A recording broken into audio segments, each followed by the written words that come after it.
Hello, everyone, and welcome to True Blue Woman.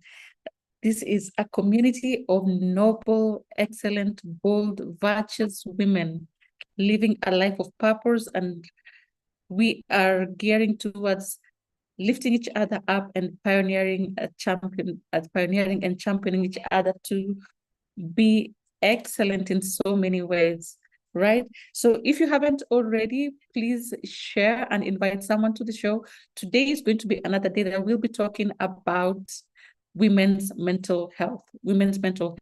And joining me are two amazing ladies who are very qualified in this, in their field of practice with mental health in different aspects.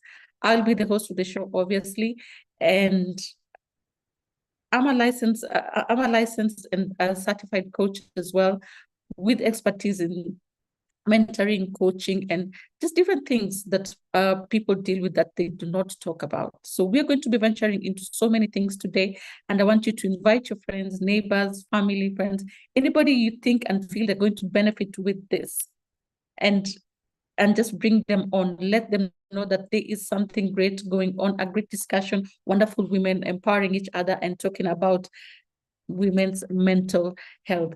With me on the show today, I have Monica Vance from Johnson, Rhode Island.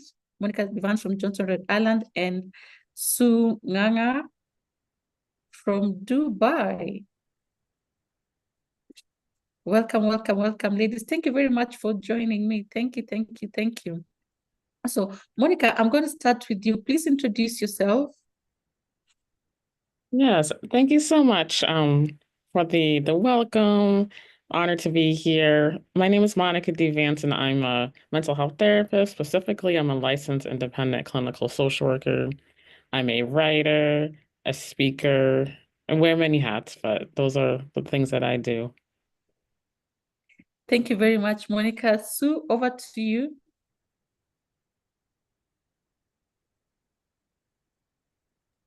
Oh, hi everyone. My name is Sunganga, and I am a mental health coach, and I am in Dubai, United Arab Emirates. And besides that, I'm a speaker as well, and I'm glad to be here. Thank you. I myself personally, and probably speaking for other people, I'm glad that you ladies joined me here. And now we're going to look at mental health in its broad perspective. We started this show 2 weeks ago. Yeah, 2 weeks ago. And we covered a little few things. So just for the benefit of the people who were not here with us for the first time, I'm going to turn it over to you, Monica. And Monica, if you can please tell us what is mental health? Because as I was saying last time, some people think mental health means someone has gone crazy. They've lost it. I mean, everything has just gone, you know what? So what can you tell us? What is mental health? Yes, and I love that you bring up that example because I think when we think of mental health, we're like, oh, it's the person that's in like a straitjacket and they're in a psych ward. No, the nuts and like bolts of it all is mental health is really talking about how our mind, how our emotions, and how our thoughts are interacting with each other. And so we, as humans, we feel different emotions, happiness, sadness, frustration. But it can get to a point sometimes that we're having a hard time managing our feelings and our thoughts, and it's impacting the way that we interact with people. It's impacting our job. And so that's mental health, the way our thoughts and feelings intersect with each other. Yeah, I can only imagine because sometimes people tend to think the very wrong things, and which is usually derived from things people have told them, people have said to them, and even what they're experiencing at large, either at work, either with families, with their friends, family, maybe their own biological family, or even their families and stuff. And then it starts becoming like a mixed ball of just something, like a not very pleasant salad. So all mixed up in there. Now, in mental health, there's three different, like I think I would call them offices, different people who deal with this. Now, can you tell us the difference? Yourself, you're a licensed social worker, right? A therapist. Can you tell us the difference between a licensed therapist, a psychologist, and a psychiatrist? Because I believe all these three handle it very differently, right?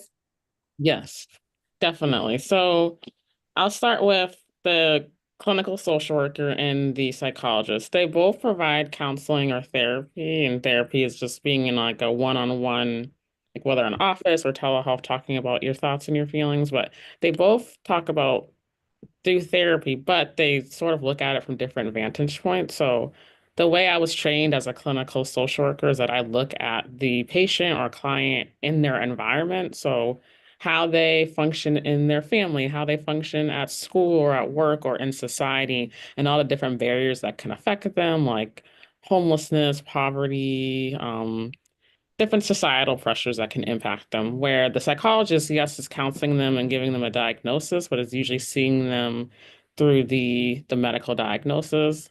Social workers diagnose as well. Like I diagnose depression, anxiety, but the psychologist is going to really narrow in on that diagnosis. And then the psychiatrist, they prescribe medication. So if you're needing support with like depressive or anxious symptoms or any other different mental health diagnosis, the psychiatrist can give you medication. I, as a clinical social worker, cannot, and I'm not able to provide medication, but the psychiatrist can do that. Okay, you actually it's like you read my mind. I was just about to ask that. So the diagnosis will only be to like state what they're experiencing and probably refer them to a psychologist or a psychiatrist, and then they can give a medication. Is that Yeah, correct? because I diagnose as well, but I just can't prescribe the medication. But the diagnosis is helpful in informing, like, okay, let's say you have PTSD or anxiety. There's specific like medications that can help calm down those symptoms. Ah, okay. But when you do this diagnosis and you may be familiar, let's say, with sort of medication they should be taking and stuff like that, but you're not qualified to mention this to them, right?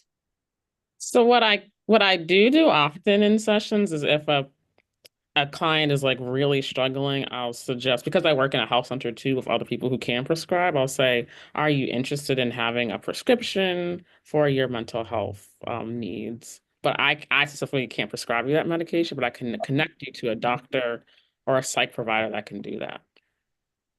Okay, I got it. Yeah, because I know when it comes to medication, and this actually the medication that is prescribed to anyone dealing with this sort of difficulties is actually controlled. So, and if not prescribed the right way and handled the right way, it can end up getting in the wrong hands. Excellent. Now, there's yeah, so now over and now next to mental health awareness for new leaders. Thank you very much, Monica, for that brief description. At least now we know what you do, what a psychologist does, and it's clear because previously I've made that mistake. I used to confuse all that. Now we're going to go into the next point, which is leadership, mental awareness for leadership. How can you describe your transition from you just being Monica Vance, you're here, you're doing your thing, and then now you're getting into leadership where there's more responsibilities and just a totally different new world from seeing it being done and now you being the it. How was your transition? That's a wonderful question. I think the transition has been filled with like twists and turns and like I'm gonna be really honest, like feeling nervous at times because I think most leaders know on the deep side of the inside of them that they know that they have leadership capacities, but there's a difference between knowing that you are a leader and actually walking in that position or that posture and actually doing the thing and knowing that if you're in certain spaces and you have the answer to something, you need to provide the answer, or knowing that you need to serve in a certain way, you need to be the one to serve in that way. So I think for me, it was growing the confidence and saying that I am a leader. For the longest time, I didn't want to say I was a leader. I didn't want people to know me as a leader, but you can, like you said, Pastor Marjorie, you can look at someone and be like, yeah, that one over there is a leader, even though they're not trying to say they're a leader. Absolutely. I have an interesting question for you. Why didn't you think you're a leader?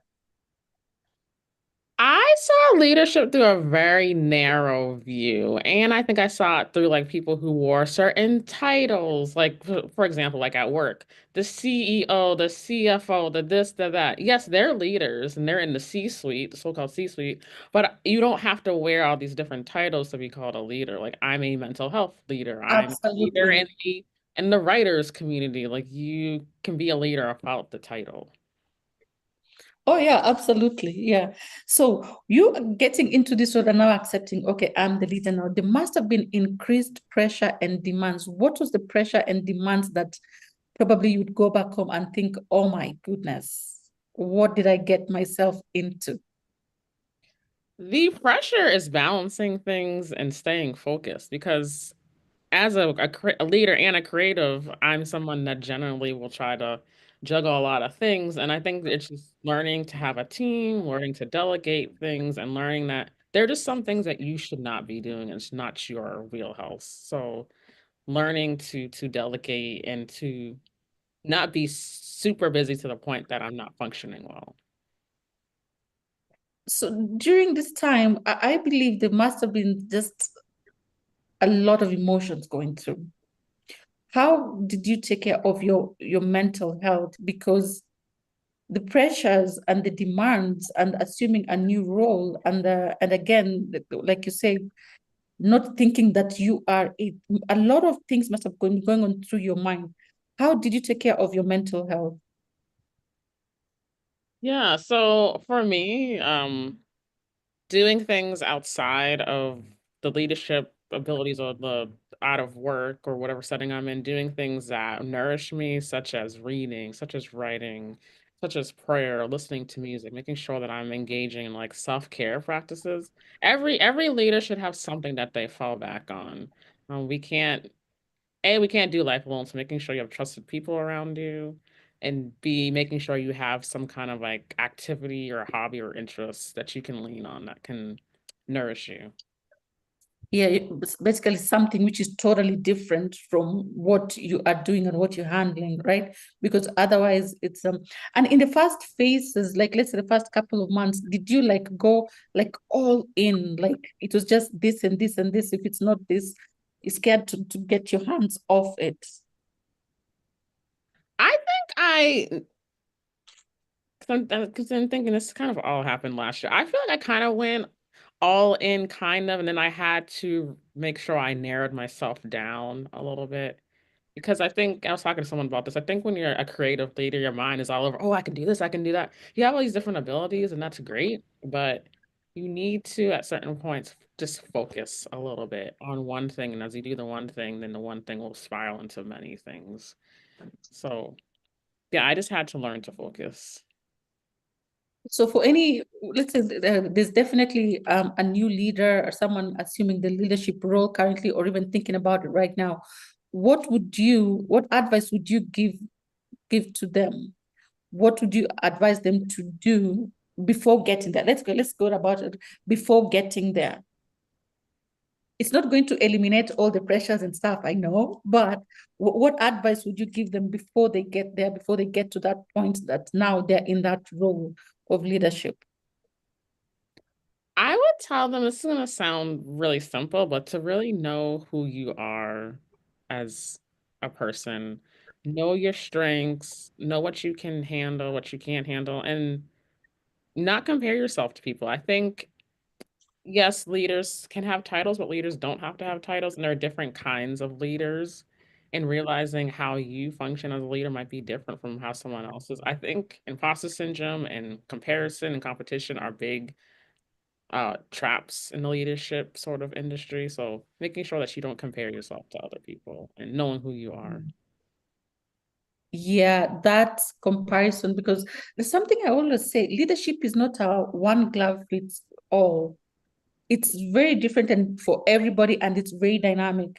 And how everybody handles a certain leadership role, we can be in the same role, but how you handle it, how I handle it, I believe is very different because everybody has a different perspective. And that's actually the beauty of diversity as well. Because one plus one is two, and then two plus two is four, and then one plus three is four. So as long as we meet the target and the goal, the end result basically is, as long as we achieve the end result, I think that's what matters. As long as there are no values which are violated, policies are not violated, guidelines are not bent out and things like that. Comparison is, it just slows you down as well. Because it's like when you start comparing yourself to what somebody else is doing, it's like you're getting onto somebody else's bus. So you've parked your car, get out of your car, get into somebody else's car or somebody else's bus. So you start going to their direction, and that is not where you're going. So you lengthen your journey. And then also, and another thing is, you are shortchanging the people who are waiting for you, because I believe everybody has been designed for certain people. There's a certain impact you're supposed to make a certain people. So there's some certain people who are waiting for you. So if you're wandering off in a different car, in a different bus to a different direction, there are people waiting for you. There are people waiting for you, and you've completely gone off that. And what is going to happen? You'll definitely have to get off that bus at one point and then come back and then pick up your car and start driving there. So you've left people waiting. So you're not only wasting your time. So I believe everyone has, leaders have a generation to make a lasting impact too. So the more we, like you said, the more we know ourselves, once you know yourself, who you're called to, because you're not called to everybody, by the way, and what you are designed to do, and then you stick on it, and you have to know your why.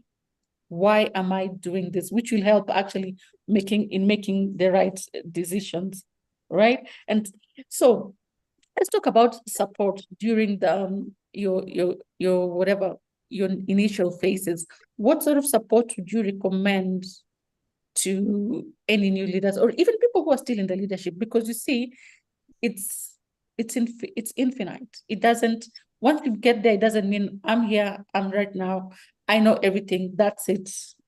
I don't need to know anything anymore. So what sort of support would you recommend that you have actually used, by the way, or even if you haven't, if you know about, so that would help people transition into the leadership once they're in them? Yes, I mean, I would, and I know that people say this a lot, it's common advice, but definitely recommending to have a mentor who has walked what you're trying to walk, whatever industry that you're in, and they can propel you into the right direction, and they can kind of help you not cut corners, but I've heard it said not make some of the mistakes they may have made in their life. They can kind of prevent you from making those mistakes as well. So you can kind of move a little bit quicker. So I definitely always recommend mentors. I mean, I've been under your mentorship. I've been under the mentorship of other people who are very qualified, and it's really helped me to grow and to learn. I totally agree on that. I'm big on mentorship. Monica, I'm sure you know this. Because you see, I always say this, mentors, they will help you to sidestep landmines that are along the way, because they have solved problems you're yet to create. They've been in rooms that you're yet to go to, and they know the way.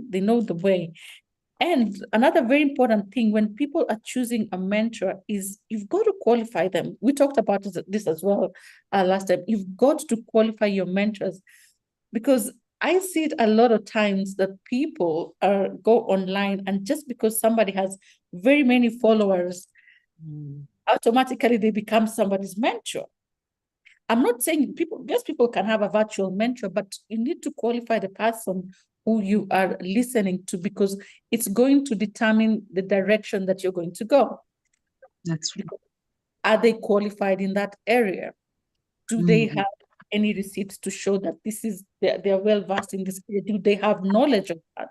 It's just like, as well, like seeking mental health assistance.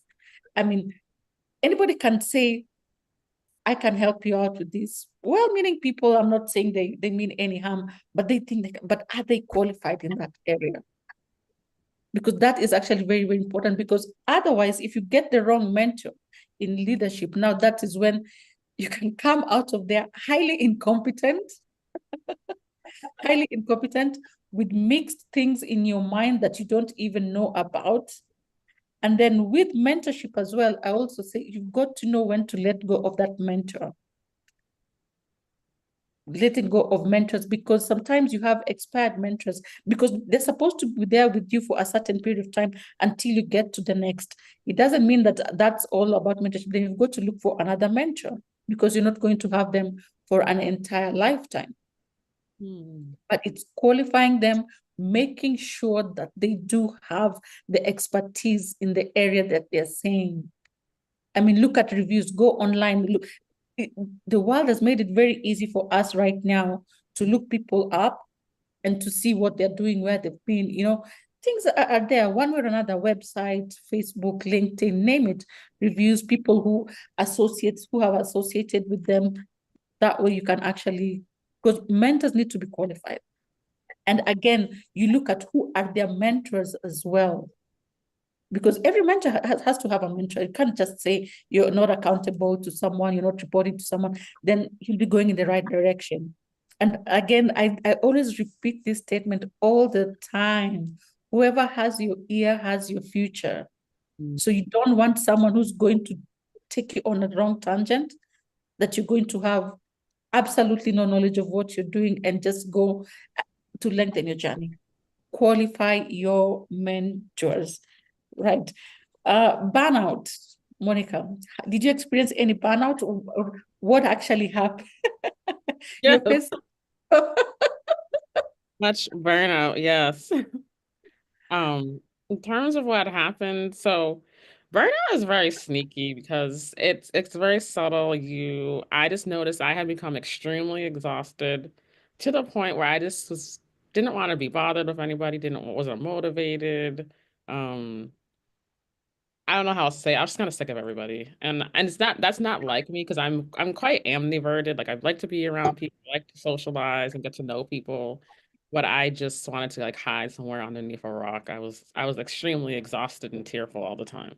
And that's how I knew I needed to like change the way I was doing things and let some things go and not try to take on everything or be everything. I like what you have said, not to take on everything and be everything. Because, and again, yeah, as you said, burnout is sneaky because you don't realize when it hits you, you just realize you're agitated. You don't want to be around people. You don't want to go to the place that you're supposed to be doing this. And again, you think about it at the beginning, you were so passionate about it and you really wanted to do it. But then again, it becomes, especially you become very teary. Mm-hmm. And again, as a leader, can you imagine as a leader being teary when actually the pressure is on? Because especially the first 3 months of leadership up to, let's say, 6 months, is usually all rosy. Until now, you meet the real deal of leadership, usually around into the next phase, like the 7th month and stuff like that. And it can be very challenging. So if you're not able to have to have self-control and great emotional intelligence to know how to deal with yourself, like, and taking a step back and say, okay, this is what is happening. How do I deal with myself? Because the people you're leading, they watch you more than they listen to you. They listen, yeah, they can paraphrase and stuff like that, but they watch more than they listen. So you can imagine when the pressure has mounted up and then you're there breaking down in tears in front of everybody that you're leading, you lose authority. You lose the authority that you have, because some people can be very not forgiving in circumstances like that, because you don't want to show, okay, everybody has weaknesses and everybody has their moments, but in the place of service, in the place of leadership, there's almost no room for that. We can admit all these things later, maybe when you're having a conversation during a briefing and things like that, but not at the heat of the moment. So that burnout thing, like you just said, very, very important, not to be everything and want to do everything. Being hands-on.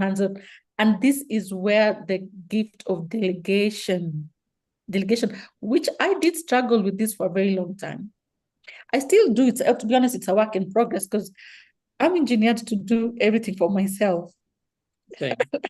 I like you've seen me in my zone. Like I'm like, I'll be one place and then next thing, see me at another place and then I'll be doing this, I'll be doing that. But sometimes, and also a good trait of leadership is delegation.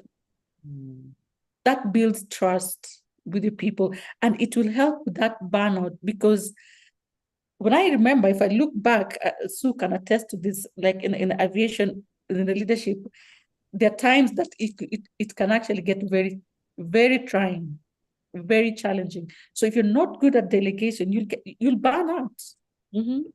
You'll absolutely burn out. Right, Sue? You remember the heat of leadership? Yes, that's true. That's true. Yeah, fantastic. So what can you contribute about awareness of mental health in leadership? Because you've been there and you're still a leader in your household of Yeah. 4 gentlemen. Yeah. When it comes to mental health in leadership, I think it's also normalizing it, that it is something that a leader can go through some mental health problems or issues, and also the people he's leading, and not to just look at the leader like he's the guru and he's the know-it-all and he can get all this. And also even the leader to say, I'm acknowledging that if you see me a bit low and a bit down, check on me. You know, Absolutely. it's just, yeah, I think it's also being in a position of leadership and also being in a position of accountability with one another. Yes. Yes, I like that. Like, and by the way, because people usually think, okay, leaders have superpowers. So they don't, they're all good, they're leaders, they got their, some of them can actually be brutal to say, well, they get paid to do that, they should deal with it, something like that, which is not the case. I mean, that's very good mental health in leadership, by the way, is like sometimes you can be vulnerable to your people because especially if they are seeing it. And you can say, hey, I'm not okay right now. I need to take a step back a little bit. I need to take a step back a little bit. I'm not feeling too good. I need to, I need some time off. And then you come back when you're fired up. Because if you keep on going and going, and this is how your mental health ends up deteriorating, you start being very random, very snappy, you don't want to see people. And again, if you think about it, leadership is about influence. So if you don't want to see people, who do you want to see? Yeah. And then why are you there? And then there's people who are actually looking up to you and you need to be present. And when you're burnt out, you can't be present. You can't be in the moment. You won't be able to see things from a leader's perspective because the difference between a leader and followers is their perspective. So if you're burnt out and you want to do everything, you want to be all over the place, nobody can do everything. Nobody can do everything. And the best way also to build people up, because leaders are supposed to create more, to give birth to more leaders, rise up more leaders. And the best way to actually bring up more leaders is by delegating. Delegating, because probably by then you know who's good at what and what can they do. And it really helps you because anxiety can check in. Anxiety can check in, and it will make you feel very, very horrible about yourself because you'll be going back. You're supposed to create a lasting impact on someone, but at the same time, when they came to you with a problem, you are not able to identify the problem that they were facing. You are not able to solve it. You are not able to even give advice, but instead you shut them down. You end up losing people. Okay, not everybody is going to go with you wherever you're going, and not everybody is going to like you. I get that. But it's about just being present and being able to make decisions, and that needs a clear mind. It needs a clear mind, because if you're burnt out and you cannot make decisions, I mean, come on. Because even sometimes, okay, as a leader, you may not have all the answers. You may be able to at least say, okay, guys, let's regroup. What do you think? So to do those things, someone needs to have a clear mind, I would say. All right. Thank you very much, Monica, for that. I really, really appreciate. And now we'll go over to you, Sue, if you can just tell us a little bit overview about yourself, and then we can pick it up from there. Yeah. So I'm a mental health coach, and I transitioned from airline and then from full homeschool mom of three amazing boys, and then now into mental health coaching. But I'm still doing the homeschool. So I juggle in between motherhood and mental health coach.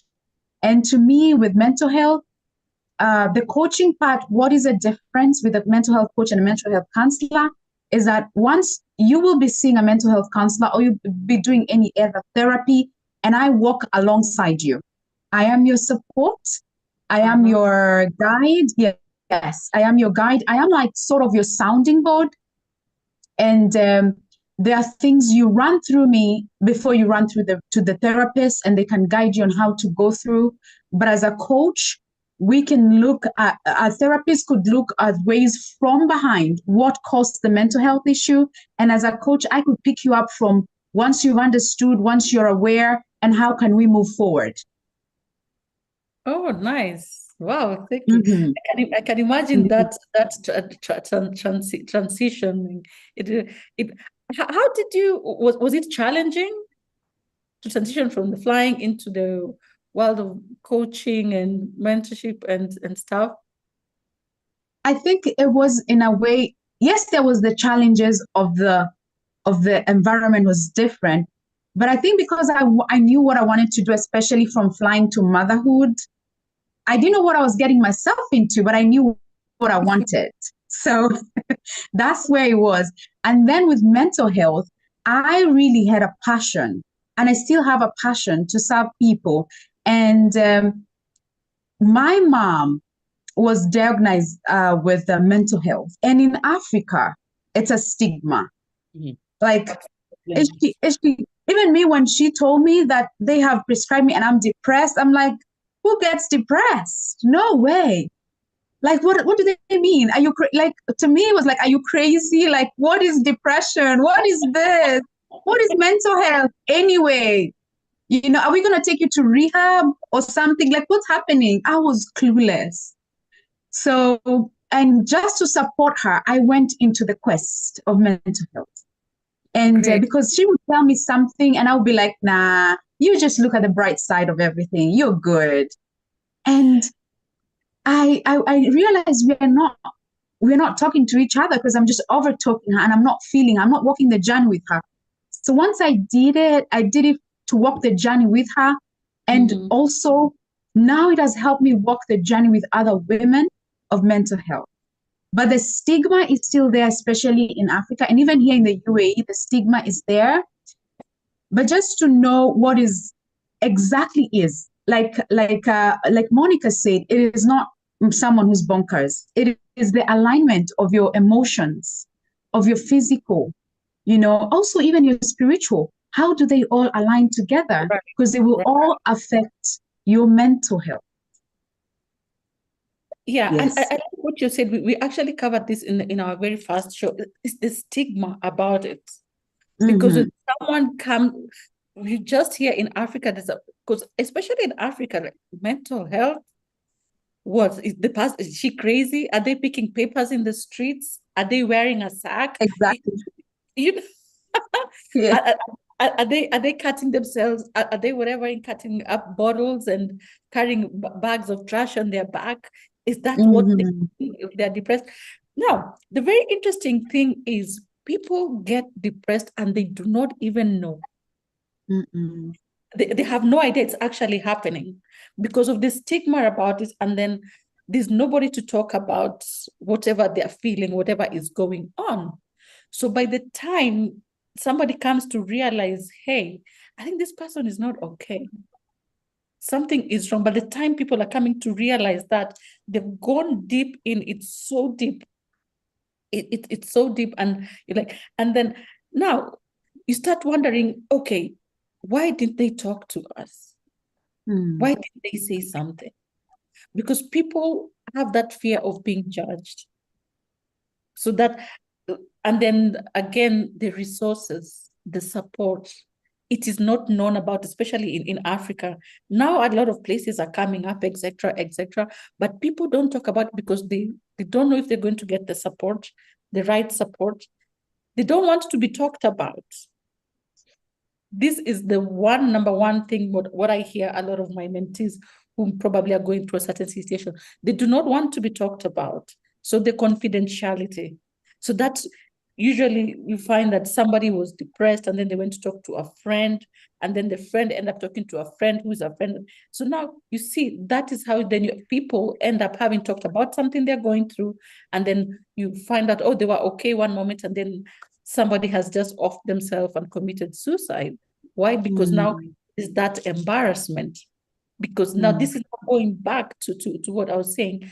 Whenever anybody has these sort of things, and then they start identifying that, okay, so even yourself, when you're not 100%, you know you're not 100%. The most important thing, again, is to get professional help from qualified people. Because if you just go and just have a banter with somebody else randomly somewhere else, you don't tell your problems to people who cannot solve them. Because people who cannot solve your problems will spread your problems. And that's not what anybody wants.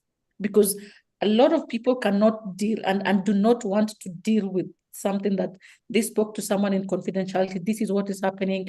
I'm going through this, etc., etc. And then you go and hear it from a totally different world when that was not what you want, right? Thanks very much for that. Now, motherhood.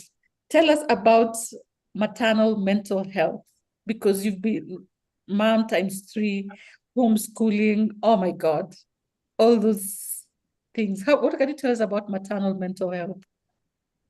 Okay, maternal mental health, it will refer to a mother's emotional, psychological, or even social well-being before pregnancy, because you're already a mom, even if before pregnancy, and then during pregnancy and after pregnancy. That these are the issues are related to. And normally, what we mostly know about maternal mental health, it will relatively be after pregnancy. That is the most common one, that is postpartum, that comes after.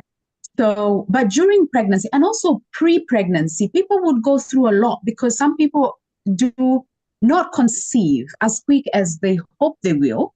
So there's a lot of stress there that could also lead to, a lot of, like, society would come after you and be like, so why were you getting married if you're not getting kids? So there began, your journey begins just right there. Or even as women, there's that part of the body clock. Is it going to happen? Is it going to happen? I'm 30, I'm 40. So when it comes to that, I think the awareness of knowing that this is happening to me, I need to speak to somebody. I need to you can even speak to a friend. That could be like a soundboarding person, but more often or not, you need to speak to a professional, because they will sit you down and they will more often they will give you the reality of things. That why are you not conceiving? Let's check this. Let's check this. And thankfully, with technology and with the world changing, we have a lot of options. And when it comes to the body clock, also there's a lot of options. There are meals option, there's exercises, all this come into environment. So that is more that affects the motherhood pre. And during pregnancy, it's the whole body change. You go through a lot of physical, a lot of emotional changes, and a lot of social changes. Like moving from the airline industry and going on maternity leave, I think to me the greatest change was the social change, because the friends I used to hang out with, I don't hang out with them anymore. You call up somebody, they're in New York, they're somewhere else in Sydney, and I'm just here putting my feet up, trying to live my best life here. But I'm enjoying what's going through, but there's a bit of a conflict inside of me. Like, this is what I wanted. But again, why does it feel lonely? Why does it feel different? So just to take care of yourself during that season. And I think for me, more is being in the present, being aware that this is what is happening to me. This is the season that I am in. How can I bloom in this season? It's going to look very different. Be very honest with yourself. It's not going to be all I can jump, I can go to the gym and exercise, whichever exercise I want to do, you know, or sometimes I can eat whatever I want to eat, because even with pregnancy, sometimes there's a diet restriction. So with coming with all that restriction, it could really affect your mental health. But just having grace, just be graceful with yourself and say, this is my season. That's what I love. That's why the bloom to glow is my concept, because I love seasons. Because life is not going to be all sunrise and roses. There's going to be winter season. There's going to be spring. There's going to be fall.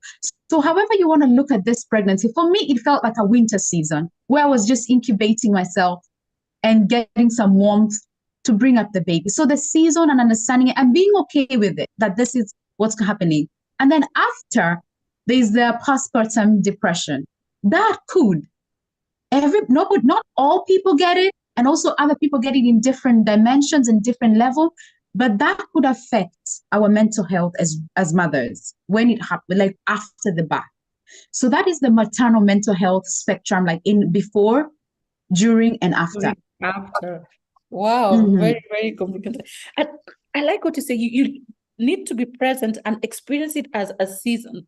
I was telling someone, and the definition that I usually have, life is lived on levels, but experienced in seasons. Wow. Those levels, we go higher, and then there's got to be different seasons in there, and you've got to be the present and understand that this is the season I'm going through right now and how to deal with it. So how would you recommend that mothers try to work on this? Because I know for like you say, for everybody it's different. For everybody it's different, and people experience it very differently, and every child comes with, you might have this baby blues or whatever, you may not.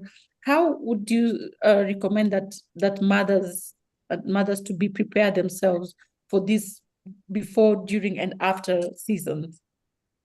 Oh, sure. Sure. I think in general, as a mother, number one is remember to prioritize your self-care. Because more often or not, we are nurturers. By nature, we are nurturers. So you kind of just feel like, I'm going to come after everybody. I'll take care of everybody. Everybody's going to be okay. And then I'll come after. But prioritizing your self-care is very important, because you can't serve from an empty cup. Absolutely not. Yeah. Yes. Fill yourself first and then serve. And for me, this is like first-hand experience where I felt like loving looks like this. I take care of everybody and then I come last. But then I experience burnout when I'm trying to fill everybody's love tank, while mine is draining. Empty. So self-care would look like, number one, something that everybody, it doesn't matter whether you have this, like you have luxury or not, it's like a need. Rest. Sleep is a need, like a need. And also healthy meals is a need. Those two, you cannot go without them. You cannot, and then now we can add exercise, however it would look to you. But movements, I will say movements. Because if I say exercise, someone would think, oh, we all need to hit the gym. No, we don't all need to hit the gym. Just body movement, stretch, exercise, and also seek support. Seek support from friends and families, but more often, like more than that, seek professional help. Because the professional will tell you something different. Like you could be saying, you know what, I feel so down. I feel so bad now. I don't want to hold my baby. And then your friend could say, oh, that's normal. Don't worry about it. We'll go. But then you might not have the courage and the confidence to tell them again, because they kind of just normalized it. But if you go to someone, if you go to someone who knows about this, they could go, let's look into it. When did you start feeling this? What else is coming alongside with you feeling burnout? Are you sleeping well? You don't want to hold your baby. What else are you feeling? Is there someone to help you? So they would look in the whole, I would say they would have a whole wheel of life, holistic kind of look. Like they would look at your spirituality, how is your spirituality? Are you connected to God? Are you having, people around that area that can take care of you? Your physical health, how is it? Are you having movement? Are you sleeping well? And again, financially, some people go through as motherhood, mental health issues, not because of anything related to them, but outside of their, sphere, which is financially. And then they would look something like personal growth. Some people, they are still in that season. Like I say, it's seasons, but they're like, I gotta tick this box, this box, this box, this box. That will bring burnout. So just to look at everything on that, so that they will help you. A professional can also help you manage stress. Like, how can I let go a few things and take on what is needed in this season? Right. And also being very realistic. I say living in the now, not in the tomorrow. This moment right here, like just sit in the moment, this moment right here, what's happening? Am I having a child? Am I pregnant? And social media will give you a different perspective. And also, like Monica said, there's a lot of comparison. So don't be caught in the trap of Pinterest motherhood. The bed has to look like this. The baby has to look like this. Just see what is in your capacity and walk your journey. So that's what I would say. Like, those are ways a mom can improve her mental health, because this will help her mood, her the way she feels, and the way she take on life and challenges when they come on. Yeah, thank you so much. You've actually answered my next question. I was going to ask what are the risk factors and contributing factors for postpartum disorders, which we've already covered up. Now, again, impact on the family dynamics. Did you face any of these challenges?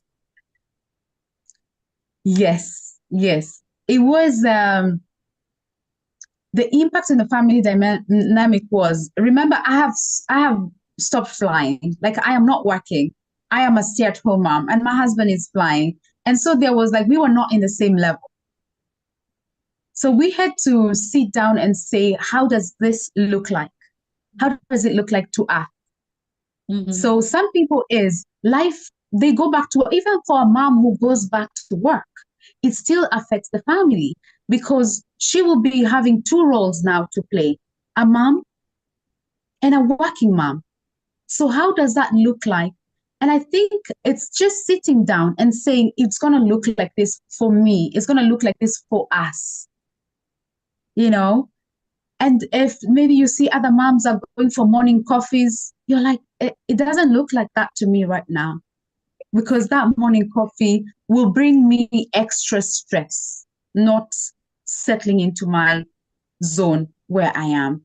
And so just taking care of yourself, the family, if there are other children involved, if the extended family involved. And I'm grateful for also the family dynamic that comes in and help you in this situation. It takes a village to raise a child, and it takes a village to support each other. Yes. Yeah. Yes.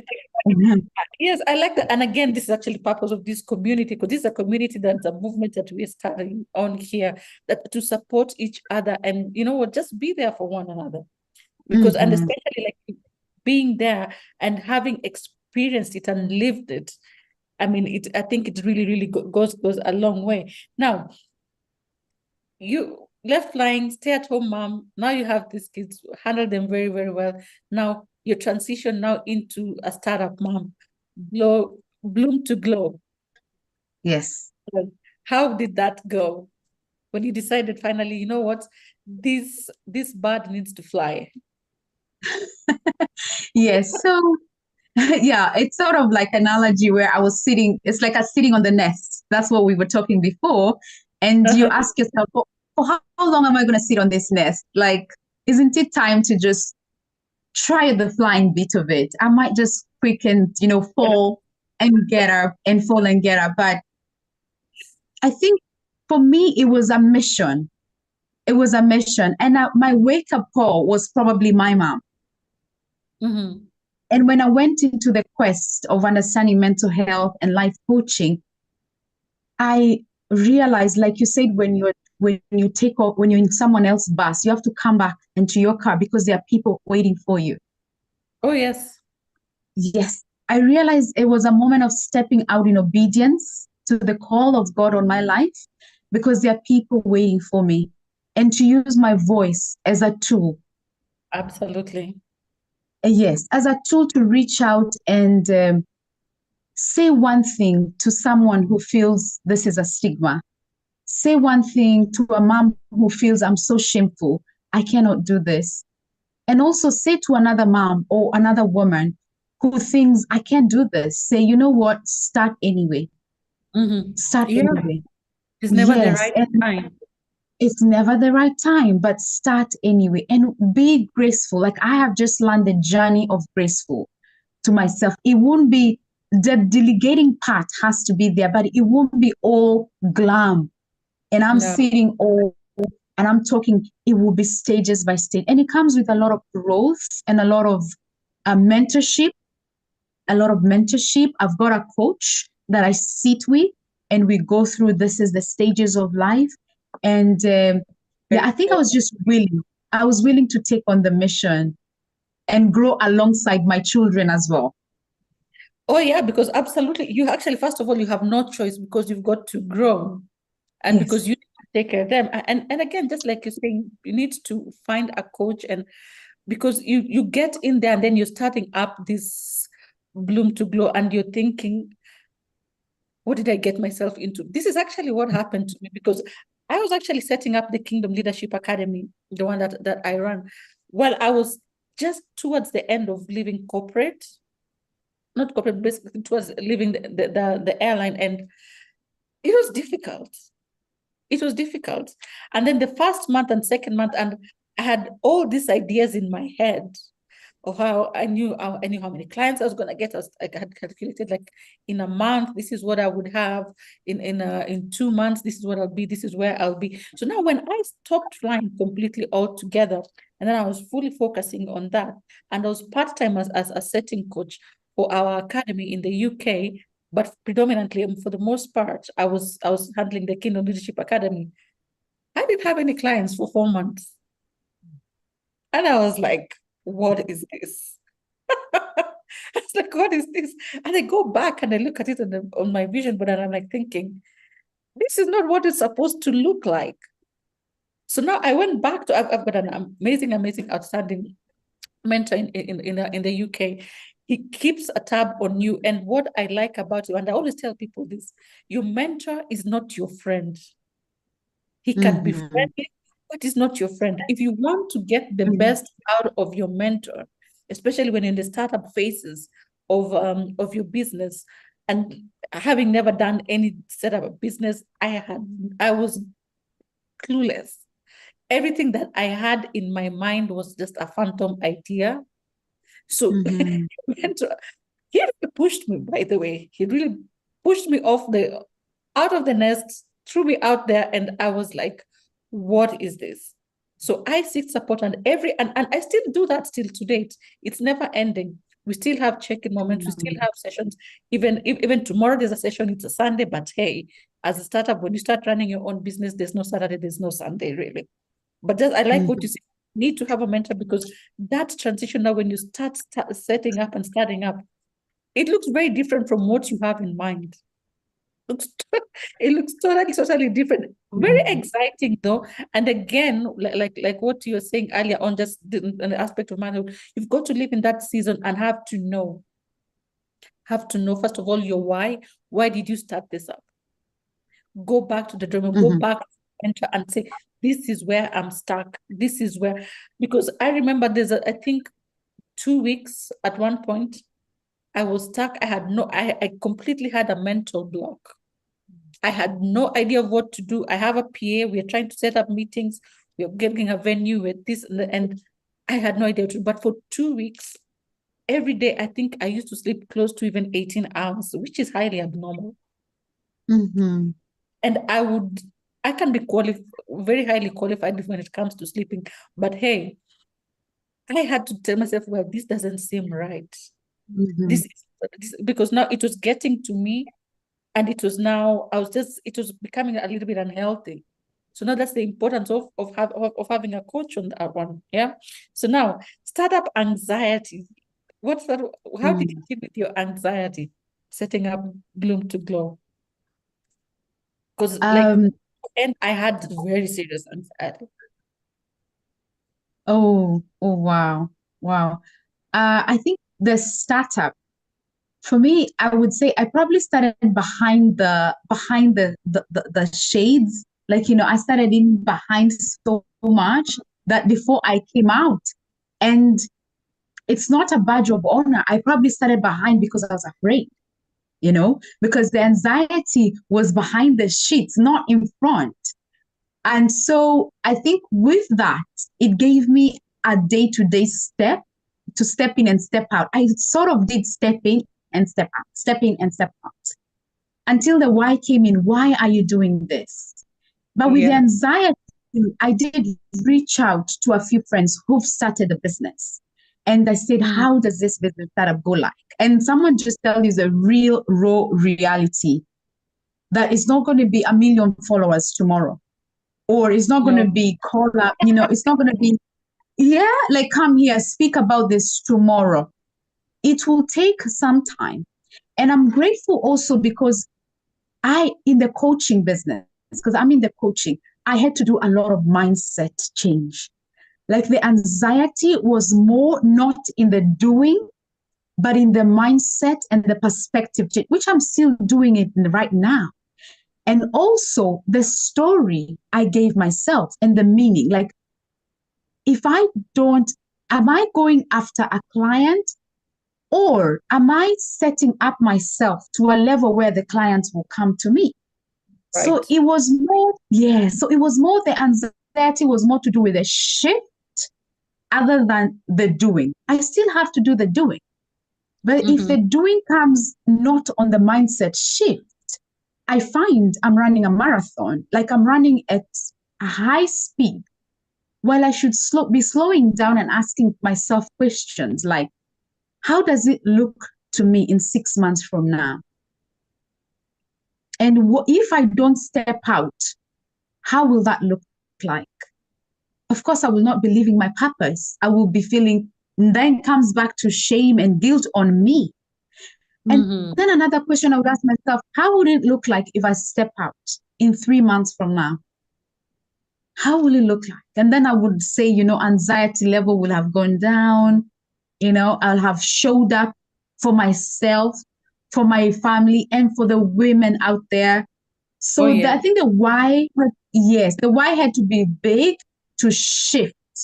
And also the way I looked at it, I was like, I'm on a mission. Am I stepping out for me, 100% just for me?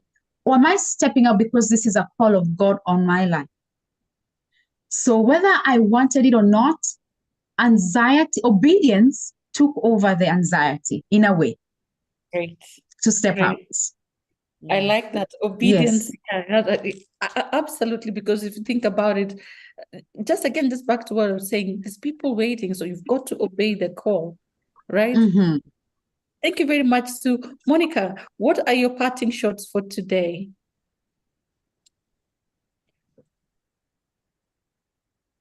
Oh, I would say something that's coming to my mind is just to take a step.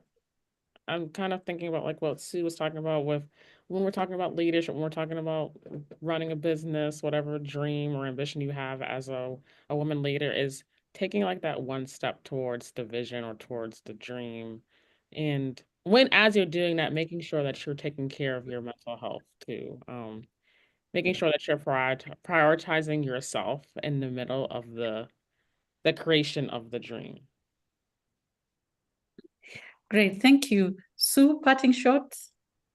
Yeah, for me, when it comes to motherhood, I would say it's such a beautiful, beautiful journey, yet very transformational. and one that comes with a lot of challenges and moments of self-doubt, just like leadership, a lot of challenges and a lot of self-doubt, but it also comes with a lot of joy and a lot of fulfillment. And in life, we are not meant to walk alone. So as a leader, as a mom, as a sister, as a woman, find other like-minded people like you and walk along this path together. Hold each other hands and help each other. And also on mental health, it's not a struggle. It's not abnormal. It is things that in a normal day-to-day life would happen. So remember to reach out, to call out to someone when you're struggling and say, hey, help me here. Seek help and thrive. Bloom in your season, whichever season you are, and glow and thrive. Great, great, great. Now, for the viewers who are watching you and they would like to bloom, to glow, where can they find you? How can they reach out to you? So the viewers can find me on Instagram. My Instagram will be sue.nganga.m, but the Bloom to Glow concept will be like if you click, it will show Bloom to Glow. I'm also on Facebook as Sue Nganga, and I'm on TikTok as Coach Sue. Fantastic. Thank you. Monica, how can your viewers find you? Sure. So I'm on Instagram as Monica D. Vance Therapist.